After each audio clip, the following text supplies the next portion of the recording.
بسم اللہ الرحمن الرحیم۔ مولوی سعد کا کفریہ نظریہ، تبلیغی جماعت کو لڑکھڑانا، از مجلس العلماء جنوبی افریقہ۔ محترم اور معزز سامعین کرام، مولوی سعد کے جو کفریہ نظریات ہیں ان کو لے کر کے جنوبی افریقہ کے علماء نے ایک فتویٰ جاری کیا ہے۔ آج کے اس فتوے میں اسی کے متعلق وضاحت ہے۔ اس میں سوال کیا گیا ہے اور تفصیل کے ساتھ اس کا جواب دیا ہے۔ استفتاء سوال ہے، تبلیغی جماعت کے مولانا سعد نے اپنے بیان میں کچھ ایسے سنگین دعوے کیے ہیں جن کی بدولت کھٹکا اور الجھن پیدا ہو گیا۔ ازراہ کرم ان کا بیان سن لیجئے اور ہماری رہبری فرمائیے۔ جو آراء انہوں نے ظاہر کیے ہیں کیا اہل سنت والجماعت کے عقیدے کے موافق ہیں کہ نہیں؟ ان کا دعویٰ ہے کہ خروج یعنی تبلیغی سلسلے میں نکلنا اور سفر کرنا اصل ہے۔ حضرت کعب بن مالک رضی اللہ عنہ کی حدیث پر ان کی رائے مبنی ہے۔ نمبر 2، اللہ اور اس کے رسول ناراض ہیں ان لوگوں سے جو تبلیغ میں خروج نہیں کرتے۔ نمبر 3، اس زمانے میں سب سے بڑا حادثہ یہ ہے کہ مسلمان اللہ کے راستے میں خروج نہ کرنے کو جرم نہیں سمجھتے ہیں۔ نمبر 4، ہدایت اللہ کے ہاتھ میں نہیں ہے، اسی لیے نبیوں کو ہدایت کے واسطے بھیجا۔ نمبر 5، ہدایت محنت کا ثمرہ ہے، لوگوں کو ہدایت انبیاء کی محنت کی وجہ سے ملی۔ نمبر 6، نبیوں نے اپنی توجہ اور روحانیت سے ہدایت کو نہیں پھیلایا۔ اس کا جو ہے تفصیل کے ساتھ جواب دیا ہے۔ الجواب، غلو یعنی نفسانی افراط شیطانی مرض ہے جس کے نتیجے سے بدعت اور کفر تک نوبت پہنچتی ہے۔ جو شخص غلو کے مرض میں مبتلا ہے وہ تو اپنے ذہن کو حرکت دینے اور اپنی بےہودگیوں کے نتائج پر غور کرنے کے بغیر قسم قسم کی بکواس بکتا ہے۔ مولوی سعد غلو اور حرام تجاوز کے جرم کا مرتکب ہے۔ افسوس ہے کہ تبلیغی جماعت عام طور سے غلو میں پھنس گئی ہے۔ سعد کا خیال ہے کہ تبلیغی جماعت کا مخصوص طریقہ کار واجب ہے، جبکہ ایسا نہیں ہے۔ تبلیغی جماعت کا طریقہ کار مباح ہے اور مباح رہے گا تا وقت کہ غلو اور بدعت جماعت کو اپنی گرفت میں لے کر ہلاک نہ کر ڈالے، اس طرح سے کہ اس کی اصل راہ سے بھٹکا دے۔ سعد کو دھوکہ ہو رہا ہے یا دانستہ صحابہ کے غزوات تبلیغی جماعت کے مخصوص طریقہ کار بالخصوص خروج کے طریقے پر بیجا طور سے چسپاں کر رہا ہے۔ صحابہ کے خروج کو تبلیغی جماعت والے خروج کے برابر کہہ رہا ہے، جبکہ صحابہ کا خروج قتال کے لیے تھا، دیار کفر کو ماتحت کر کے کافر قوموں کو مشرف بالاسلام کے تہیے کے لیے تھا، برخلاف تبلیغی جماعت کے طریقہ کار کے کہ غیر مسلم اس میں خارج ہے، اس کا دائرہ عمل مسلمانوں میں محدود ہے۔ گو اس میں کوئی مذائقہ نہیں ہے، لیکن یہ بات غلط اور ناجائز ہے کہ تبلیغی جماعت کے مخصوص طریقہ کار کی اصل کو صحابہ کرام کے غزوات میں ڈھونڈا جائے۔ کوئی مشابہت نہیں ہے، یہ قیاس مع الفارق ہے۔ تبلیغی جماعت کے خروج اور غزوات صحابہ میں کوئی مشابہت نہیں ہے۔ صحابہ کو اپنے غزوات میں جو مشقتوں، خطروں اور آزمائش کا سامنا ہوتا تھا اور برداشت کرنا پڑتا تھا، تبلیغ میں خروج کی جماعتیں اس کے 1000ویں حصے کے برابر بھی نہیں جھیلتی۔ تبلیغ میں خروج کی جماعتیں عیش اور آرام کے ساتھ پھرتی اور بسر کرتی ہیں۔ ان کا دعویٰ کہ اللہ اور اس کے رسول ناراض ہیں ان لوگوں سے جو تبلیغ میں خروج نہیں کرتے، بھاری بھرکم جھوٹ ہے جو انہوں نے اللہ تعالیٰ اور اس کے رسول صلی اللہ علیہ وسلم کے نام پر افطرا باندھی۔ کیا مولوی سعد کے پاس وحی آ گئی جس سے اپنی حیرت انگیز جھوٹ کی تائید کر سکتے ہیں؟ ایسے شوخ زبان دعوے اس حدیث کے مورد عتاب میں آتا ہے کہ فرماتے ہیں اللہ کے رسول صلی اللہ علیہ وسلم، جس نے جان بوجھ کر میرے نام جھوٹ بولا سو اس کو چاہیے کہ اپنا ٹھکانہ دوزخ میں تیار کر لے۔ اپنے غلو کے تقاضے سے انہوں نے یہ حرام ردی بات اگا لی۔ وہ بے اصل مقدمہ جس پر انہوں نے اس واضح دروغ کو قائم کیا ہے یہ ہے کہ تبلیغ کا طریقہ کار منحصر ہے تبلیغی جماعت کے طریقہ کار میں۔ تبلیغ کا طریقہ کار صرف اور صرف یہ سمجھتے ہیں کہ تبلیغی جماعت کے طریقہ کار میں منحصر ہے۔ اللہ تعالیٰ اور رسول اللہ صلی اللہ علیہ وسلم ناراض ہے ان لوگوں سے جو تبلیغی جماعت کے طور طریق اختیار نہیں کرتے ہیں۔ سعد کے پاس اپنے حیرت انگیز گھاس پھوس دعوے ثابت کرنے کے لیے بالکل کوئی شرعی حجت نہیں ہے۔ ان کا یہ دعویٰ کہ اس زمانے میں سب سے بڑا حادثہ یہ ہے کہ مسلمان اللہ کے راستے میں خروج نہ کرنے کو جرم نہیں سمجھتے، نفسانی بکواس جو بلا سوچ اور فکر منہ سے اگل گئی۔ امت کا سب سے بڑا حادثہ فاش نافرمانی ہے، فسق، فجور، بدعت اور کفر تک کا ارتکاب ہے۔ یہ ہے امت کے زوال اور ذلت کی اصل وجہ۔ امت کے زوال کی اور ذلت کی اصل وجہ یہ ہے کہ اللہ تبارک و تعالیٰ کی اطاعت چھوڑ دی، فسق، فجور، بدعت اور طرح طرح کے غلط کاموں میں جو ہے مبتلا ہو گئے۔ یہ اصل وجہ ہے امت کے ذلت کی اور زوال کی۔ تبلیغی جماعت کے کام میں عدم شرکت وجہ نہیں ہے۔ شریعت نے تبلیغی جماعت میں شرکت لازم قرار نہیں دی ہے۔ جماعت کا مخصوص طریقہ کار مباح ہے جب تک کہ غلو اور بدعت سے ممسوخ نہ ہو۔ اس کو واجب یا فرض عین دکھلانا خطرناک ہے۔ ایسا غلو تبلیغی جماعت کو آخرکار تباہ کر ڈالے گا، پھر گمراہ فرقہ باقی رہ جائے گا۔ سعد جیسے آدمی کو ہوتے ہوئے کجراہی کا بازار گرم ہو گیا ہے۔ تبلیغی جماعت کے بزرگوں کے ذمہ لازم ہے کہ جماعت کی گمراہی میں پھسل پڑنے کا روک تھام کریں۔ ان کا یہ دعویٰ کہ ہدایت اللہ تعالیٰ کے ہاتھ میں نہیں ہے، اسی لیے نبیوں کو ہدایت کے واسطے بھیجا، کفر کو مستلزم ہے۔ یہ سعد کا سب سے خطرناک دعویٰ ہے۔ صاف طور سے کفر کا ایک نرالا نظریہ اپنا رہا ہے۔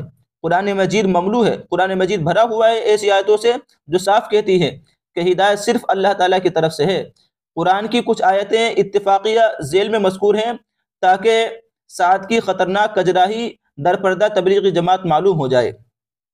نمبر 1، اللہ تبارک و تعالیٰ نے سورہ قصص کی آیت نمبر 56 میں فرمایا ہے کہ آپ یعنی محمد صلی اللہ علیہ وسلم آپ جس کو چاہیں ہدایت نہیں دے سکتے، بلکہ اللہ تعالیٰ جس کو چاہے ہدایت کر دیتا ہے، اور ہدایت پانے والوں کا علم اسی کو ہے۔ یہ آیت واضح طور سے رسول اللہ صلی اللہ علیہ وسلم سے ہدایت دینے کی نفی کر رہی ہے کہ ہدایت صرف اور صرف اللہ تبارک و تعالیٰ کے ہاتھ میں ہے، نبی کے ہاتھ میں نہیں ہے۔ اسی طریقے سے ایک اور آیت سورہ انعام کی آیت نمبر 89، اس میں اللہ تبارک و تعالیٰ فرماتے ہیں اور ہم نے ان کو راہ راست کی ہدایت دی، یہی اللہ تعالیٰ کی ہدایت ہے جس سے اپنے بندوں میں سے جس کو چاہے ہدایت کرتا ہے۔ اللہ ہی ہے جو ہدایت کرتا ہے۔ اس کے علاوہ اور بہت ساری آیتیں یہاں لکھی گئی ہیں۔ سورہ انعام کی 107 آیت، اسی طریقے سے سورہ ابراہیم کی آیت نقل کی ہے، سورہ نحل کی آیت، یہ بہت ساری آیتیں ہیں لکھی ہے۔ یا آپ اس مضمون کو پڑھ سکتے ہیں، ان آیت کو پڑھ سکتے ہیں۔ آپ اس کتاب کو مجھ سے حاصل کر سکتے ہیں، میں اس کا طریقہ کار آخر میں بتاؤں گا کس طریقے سے آپ مجھ سے یہ کتاب حاصل کر سکتے ہیں۔ تو یہ آیتیں نقل کرنے کے بعد کہتے ہیں کہ مولوی سعد کی بھلائی کی خاطر اوپر کچھ آیات قرآنیہ کیف متفق درج کی گئیں۔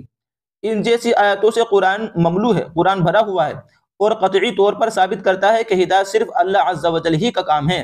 ہدایت سراپا اللہ تعالیٰ پر موقوف ہے، محنت پر موقوف نہیں، جیسے مولوی صاحب کہتے ہیں ہدایت اللہ تبارک و تعالیٰ جس کو چاہیں اس کو دیں گے، چاہے وہ کتنی محنت کرے، تو اس پر موقوف نہیں ہے۔ اللہ تعالیٰ نے ہدایت مخلوق میں بٹا دی، انبیاء کی محنت کا اثر نہیں ہے، اور بدرجہ اولیٰ تبلیغی جماعت کی محنت کا اثر نہیں ہے۔ اپنے اپنے کام اور مشغلے میں گو ہر ایک کو کوشش اور محنت کرنی چاہیے، آخرکار کامیابی ناکامی اللہ عز و جل کا فیصلہ ہے۔ چنانچہ آدمی روزی کمانے میں محنت کرتا ہے، علم حاصل کرنے میں محنت کرتا ہے، اور دیگر بہت سے مقاصد میں محنت کرتا ہے، لیکن انجام کار وہی ہوتا ہے جو اللہ کا فیصلہ ہے۔ روزی جو ہم کو ملی ہے ہماری کوشش کی بنا پر نہیں ہے۔ ایسا عقیدہ رکھنا کہ تقدیر کے نتائج ذاتی محنت پر مبنی ہے، فیصلے خداوندی پر نہیں، ناجائز اور منافی ایمان ہے۔ بار بار ببانگ دہل قرآن مجید اعلان کرتا ہے کہ ہدایت صرف اللہ تعالیٰ کے اختیار میں ہے، انبیاء کی محنت کا اثر نہیں ہے۔ اگر ہدایت کے لیے محنت معیار اور علت ہوتی تو رسول اللہ صلی اللہ علیہ وسلم کے چچا ابو طالب، حضرت نوح علیہ السلام کی بیوی اور بیٹا، حضرت لوط علیہ السلام کی بیوی، حضرت ابراہیم علیہ السلام کے والد، اور انبیاء علیہ السلام کے بے شمار قریب جان پہچان والے دولت اسلام سے محروم نہ ہوتے۔ انبیاء علیہ السلام کی بلند پائے محنت کے ذاتی نتیجے سے سب مشرف با اسلام ہو جاتے۔ لہذا سعد کا یہ کہنا کہ ہدایت اللہ تعالیٰ کے ہاتھ میں نہیں ہے کھلم کھلا کفر ہے، اس کو ضرور ایمان کی تصدیق کرنی چاہیے۔ تبلیغی جماعت کے بزرگوں کے لیے حرام ہے کہ اپنی جماعت کی صف میں ایسے گمراہ آدمی قبول کریں۔ اپنی جہالت کو لیے ہوئے مولوی سعد ہدایت کا دار و مدار محنت قرار دیتے ہیں۔ یہ بنیادی غلطی ہے جو ان کے جہل سے ناشی ہے۔ اگر ہدایت کی بنیاد محنت ہوتی تو ان کے کلام سے یہ بات نکلتی ہے کہ نعوذ باللہ رسول اللہ صلی اللہ علیہ وسلم اپنی فریضہ محنت میں ناکام ہوئے، اس لیے کہ کتنے لوگ تھے جنہوں نے حضرت صلی اللہ علیہ وسلم کی بھرپور محنت کے باوجود ایمان قبول نہیں کیا۔ اور سعد کے اس کفریہ نظریے سے سب انبیاء پر ناکامیابی کا حکم لگ جاتا ہے۔ اپنے پیارے چچا کی وفات کے وقت رسول اللہ صلی اللہ علیہ وسلم نے تہے دل سے چچا کی ہدایت قبول کرنے کی محنت کرتے ہوئے ان سے گزارش فرمائی، لیکن ابو طالب حضرت صلی اللہ علیہ وسلم کی محنت سے ٹکرا گیا اور ایمان چھوڑ کر مر گیا۔ محنت کے سلسلے میں رسول اللہ صلی اللہ علیہ وسلم نے اپنی پوری کوشش مبذول فرمائی اور کوئی دقیقہ فروگزاشت نہیں فرمایا تاکہ لوگ ہدایت پر آ جائیں، لیکن کتنے لوگ مشرک ہی رہیں اور آپ صلی اللہ علیہ وسلم کی محنت سے ٹکرا گئے۔ صاف ظاہر ہے کہ ہدایت مبلغ کی محنت کا نتیجہ نہیں ہے، اللہ تعالیٰ کے ارادے کا نتیجہ ہے، جس کو چاہے ہدایت کرتا ہے۔ قرآن حکیم کا یہ فیصلہ اٹل ہے۔ ساتھ صاحب قرآن کی آسان آیتوں کے سمجھنے سے بھی کورا ہے اور حقائق سمجھنے سے بھی۔ نبی اللہ تعالیٰ کا پیغمبر ہوا کرتا ہے، اس کا فریضہ صرف اللہ تعالیٰ کا پیغام پہنچانا تھا، اسی لیے انبیاء کو بار بار قرآن میں اسی طرح کہنے کی تعلیم دی جاتی ہے کہ ہماری ذمہ داری پہنچانا ہے اور بس، ہے نا، وما علینا الا البلاغ۔ مقصود محنت نہیں ہے، مقصود یہ ہے کہ بندہ اپنے فرض منصبی سے عہدہ برآ ہو۔ کسی کا ہدایت یافتہ ہو جانا مبلغ کی قبضے قدرت سے باہر ہے، ہدایت اللہ تعالیٰ کا اختیار ہے۔ مولوی صاحب کا دعویٰ کہ مسلمانوں کو دھوکہ ہو گیا کہ امت میں انقلاب اولیاء کی روحانی حالت کی وجہ سے ہوگا، ظاہر ہے کہ یہ محض خیالی پلاؤ اور جھوٹا دعویٰ ہے، ان کا یہ جھوٹا دعویٰ ہے، کسی کا خیال ایسا نہیں، سعادت کا نرا وہم ہے۔ امت میں انقلاب صرف اس وقت ہوگا جب مسلمان اللہ تعالیٰ کی شریعت کے مطیع ہوں گے، فرما بردار ہوں گے۔ تبلیغی جماعت جیسے خروج اختیار کریں یا نہ کریں، امت کی خراب اور خستہ حالت اس لیے نہیں ہے کہ مسلمان تبلیغی جماعت کے کاموں میں شرکت نہیں کرتے، وجہ اس کی یہی ہے کہ فسق و فجور، بدعت و ضلالت اور کفر و شرک میں ڈوبے ہوئے ہیں۔ تبلیغی جماعت کے کاموں سے اجتناب کوئی گناہ کی بات نہیں ہے، حصہ لینا واجب نہیں ہے۔ تبلیغی جماعت کے کاموں میں عدم شرکت کبھی امت کے زوال اور ذلیل ہونے کا سبب نہیں تھا، بلکہ تبلیغی جماعت کی پیدائش سے صدیوں پہلے امت ذلت اور انحداد کی گھاٹ میں اتر گئی۔ سلف صالحین کے زمانے میں بھی اور اس کے بعد کے زمانے میں بھی خروج ہمیشہ جہاد یعنی قتال فی سبیل اللہ کی غرض سے ہوتا تھا، کبھی تبلیغ کے لیے جمع غفیر کا خروج نہ تھا۔ تبلیغ کے لیے خروج اگرچہ جائز اور مستحسن ہے لیکن واجب نہیں ہے، اور اس کو واجب تصور کرنا حرام غلو ہے جس کا انجام سعادت جیسے ضلال اور کفر ہے۔ سری جہاد کی روایتوں کو تبلیغی جماعت کے کاموں پر چسپاں کرنا خطرناک گمراہی ہے۔ تبلیغ کا ثواب یعنی جس طرح سے بھی تبلیغ ہو خاص تبلیغی جماعت کا طریقہ نہیں، اس کا ثواب بہت ہے، لیکن عوام الناس کو دھوکہ دے کر جہاد کی روایتوں کو اس طور سے پیش کرنا کہ خاص تبلیغی جماعت کے طریقہ کار پر صادق آتی ہیں، جائز نہیں ہے، یہ افتراء ہے جس کی شریعت میں کوئی بنیاد نہیں ہے۔ حضرت کعب رضی اللہ تعالیٰ عنہ کی حدیث سے مولوی صاحب کا استدلال بالکل بے بنیاد ہے۔ حدیث کا جو مطلب یہ بیان کرتا ہے بے اصل اور غلط ہے، یہ گمراہ ہے اور دوسروں کو بھی گمراہی میں پھنسا رہا ہے۔ اول تو اس کا یہ کہنا کہ خروج چاہے حقیقی جہاد کے لیے خروج ہو یا تبلیغی جماعت کے کاموں کے لیے اصل ہے، صاف طور سے باطل، بے اصل اور فاسد ہے۔ جہاد سے مقصود اعلاء کلمت اللہ ہے، صرف اور صرف اللہ تعالیٰ کی خوشنودی کے واسطے، یہ ہے اصل کام یہ ہے کہ اللہ تعالیٰ کی خوشنودی کے واسطے اعلاء کلمت اللہ کے لیے جو ہے نکلا جائے جہاد کے لیے۔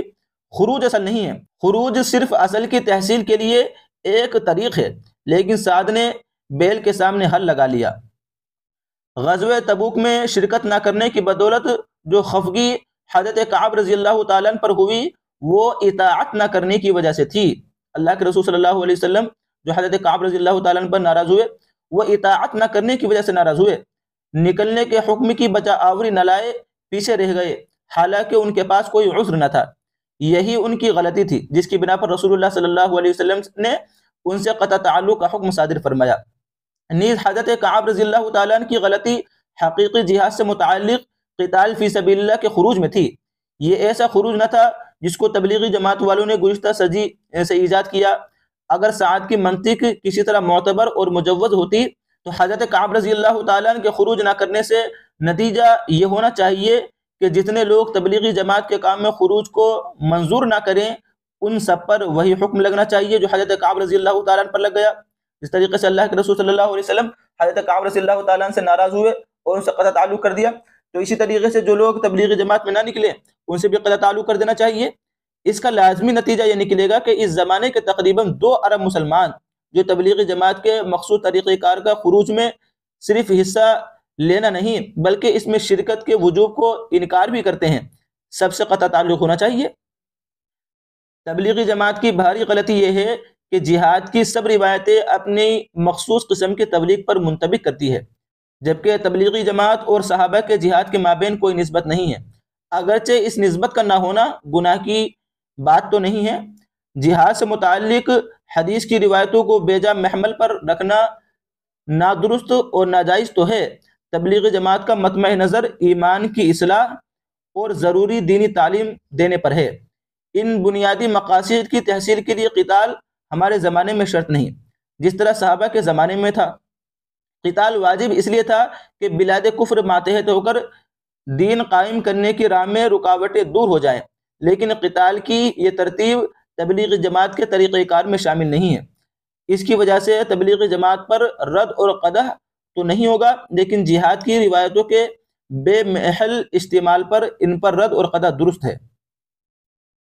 مولوی سعد کا یہ دعویٰ کہ اس زمانے میں سب سے بڑا حادثہ یہ ہے کہ مسلمان اللہ تعالیٰ کے راستے میں خروج نہ کرنے کو جرم نہیں سمجھتے ہیں، یہ بھی بے وقوفانہ مغالطہ ہے۔ تبلیغی جماعت کے مخصوص طریقہ کار خروج کے ترک کرنے پر اس کے جرم اور گناہ ہونے کی کوئی شرعی حجت نہیں پائی جاتی ہے۔ سعد کو علم سے کوئی واسطہ نہیں ہے، اس لیے جہلا کی طرح کسی بھی نفسانی بکواس اس منہ سے نکالنے کی اسے پس و پیش نہیں۔ غیبت، جھوٹ، چوری، زنا اور ربا پر غلط قیاس کرتے ہوئے تبلیغی جماعت میں خروج نہ کرنے کے گناہ اور جرم مضحکہ خیز طور پر ثابت کرنا چاہتا ہے۔ یہ بھی کبیرہ گناہ ہے، یہ بڑا بھاری جھوٹ ہے اور شریعت پر افترا ہے۔ زنا، ربا، شراب نوشی، چوری وغیرہ کبائر قطعی نصوص سے ثابت ہیں، جبکہ تبلیغی جماعت میں خروج ترک کرنے کا جرم اور گناہ ہونا غلو سے ناشی ذاتی رائے کا بھیانت اختراع ہے۔ ان لوگوں کی غلطی نکالتا ہے جو زنا، شراب نوشی، غیبت کو معصیت اگرچہ کہتے ہیں لیکن تبلیغی جماعت کے خروج کو معصیت قرار نہیں دیتے۔ یہ حرام رائے شرمناک اور باطل ہے۔ سعد کا نظریہ شرمناک ہے۔ تبلیغی جماعت کی صحیح کارگزاری کے لیے یہ آدمی بہت خطرناک ہے۔ جماعت کے اصول مقررہ سے انحراف تبلیغی جماعت کے لیے فعل بد ہے۔ تبلیغی جماعت کے بزرگوں پر واجب ہے کہ جو برائی اور خرابی جماعت کی بنیاد میں پڑ گئی ہے اس کا استئصال اور صفایا کریں۔ تو یہ جو ہے فتویٰ ہے، تفصیلی فتویٰ ہے، اس میں جواب دیا گیا ہے تفصیل کے ساتھ۔ مولوی صاحب کے جو ہے کفریہ جو نظریات ہیں ان کو لے کر کے یہ میرے پاس موجود ہیں۔ آپ اس فتوے کو مجھ سے حاصل کر سکتے ہیں۔ اس ویڈیو کے ڈسکرپشن میں واٹس ایپ کی لنک ہے، واٹس ایپ کی لنک پر کلک کر کے واٹس ایپ کے ذریعے مجھ سے رابطہ کر کے آپ اس جو ہے پورے فتوے کو اور اس کتابچے کو مجھ سے حاصل کر سکتے ہیں۔ آگے بڑھنے سے پہلے آپ سے درخواست ہے کہ چینل کو سبسکرائب کریں اور بیل کے نشان کو دبا دیں۔